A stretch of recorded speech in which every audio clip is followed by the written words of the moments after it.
जिल्ह्यात मुसळधार पाऊस सुरू आहे आणि पावसामुळे अनेक गावांमध्ये पाणी घुसलंय।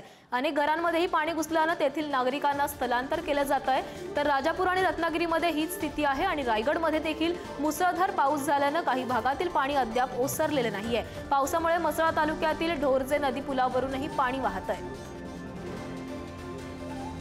तर रत्नागिरी आणि सिंधुदुर्गमध्ये मुसळधार पाऊस सुरू आहे आणि या मुसळधार पावसामुळे अनेक गावांमध्ये पाणी शिरलंय।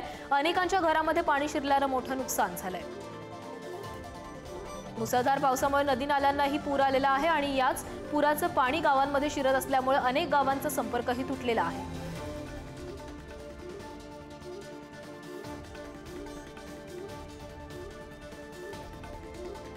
तर आपण कोकणातली अपडेट घेण्यासाठी आपल्यासोबत रत्नागिरीहून राजन चव्हाण जोडले गेलेले आहेत। तसंच सिंधुदुर्गहून विकास गावकर देखील जोडले गेलेले आहेत। पहिल्यांदा आपण रत्नागिरीमध्ये जाणार आहोत। रत्नागिरीमधून राजन चव्हाण आपल्यासोबत आहेत। राजन, रत्नागिरीमध्ये सध्या काय अपडेट्स आहेत? पाऊस कशा प्रकारे सुरू आहे? गावांचा संपर्क तुटलाय का?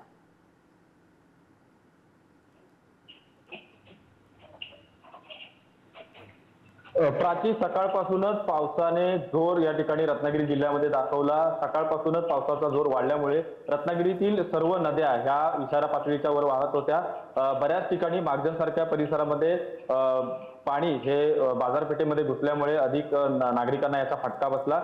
सध्या रत्नागिरीमध्ये दुपारनंतर पावसाचा वेग हा कमी झालेला आहे। तरी असं देखील असलं तरी पण रत्नागिरी जिल्ह्यातील मागजन येथे अजूनही गड नदीचे जे पाणी आहे शेतामध्ये गेल्यामुळे शेतीचं या ठिकाणी काही अंशी नुकसान झालेलं आहे। शेतामध्ये पाणी गेलेले शेतकरी देखील चिंताग्रस्त झालेला आहे।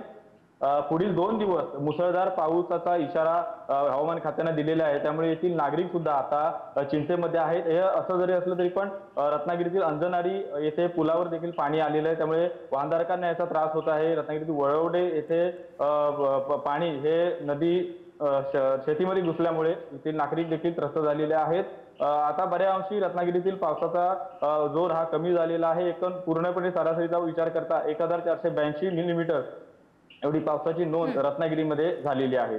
धन्यवाद राजन, तुम्ही दिलेल्या सविस्तर माहितीसाठी। यानंतर जाणार आहोत सिंधुदुर्गामध्ये। विकास, सध्या सिंधुदुर्गामधली परिस्थिती काय आहे? अनेक जण पुराच्या पाण्यामध्ये अडकलेले आहेत। कशा प्रकारे त्यांचं रेस्क्यू केले जाते? प्राची, जर बघितलं तर रत्नागिरीमध्ये जशी परिस्थिती आहे तशीच काहीशी अवस्था सिंधुदुर्गमध्ये सुद्धा आहे। सिंधुदुर्गमध्ये कालपासून जोरदार पाऊस पडतोय आणि विशेषतः जर बघितलं तर कुडाळ, सावंतवाडी आणि कणकवली या भागाला जोरदार पावसाने तडाखा दिलेला आहे। विशेषतः कुडाळ तालुक्याला जोरदार पावसाचा तडाखा बसलाय। त्यामुळे एकूणच जर बघितलं तर कुडाळमधील जनजीवन विस्कळीत झालेलं आहे। जर बघितलं तर कुडाळमधील त्याचबरोबर मालवण तालुक्यातील काळसे असेल या भागामध्ये पाणी गावामध्ये घुसलेलं आहे। अनेक घरांत पाणी घुसलेलं आहे। नुकतेच माजी केंद्रीय मंत्री नारायण राणे यांनी सुद्धा या भागाला पाहणी केली आणि त्यानंतर जवळजवळ बघितलं तर कुडाळमधील आणि अनेक लोकांना स्थलांतरित करण्यात आलेलं आहे। ओरोसमध्ये स्थलांतरित करण्यात आले। त्याचबरोबर जर बघितलं प्राची तर सिंधुदुर्ग जिल्ह्यातील अनेक राज्यमार्ग आहेत ते बंद आहेत आता सुद्धा।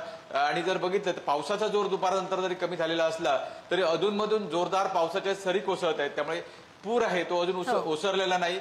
जो खऱ्या अर्थाने पूर आहे तो उद्या दुपारपर्यंत ओसरेल। मात्र पावसाची शक्यता कशी असते त्याच्यावर सगळं अवलंबून आहे। मात्र पुढचे 48 तास सुद्धा अशाच पद्धतीने पाऊस लागेल अशा पद्धतीची वेधशाळेने सांगितलं आहे की पुढच्या 48 तासात सुद्धा अशाच पद्धतीचा पाऊस लागू शकतोय। मात्र जर बघितलं तर प्राची, जर गेले 2 दिवस ज्या पद्धतीने पाऊस लागतोय त्यामुळे आजही नक्कीच विकासला सिंधुदुर्गामधली या पावसाची अपडेट अशीच तुमच्याकडून घेत राहणार। तुर्तास धन्यवाद।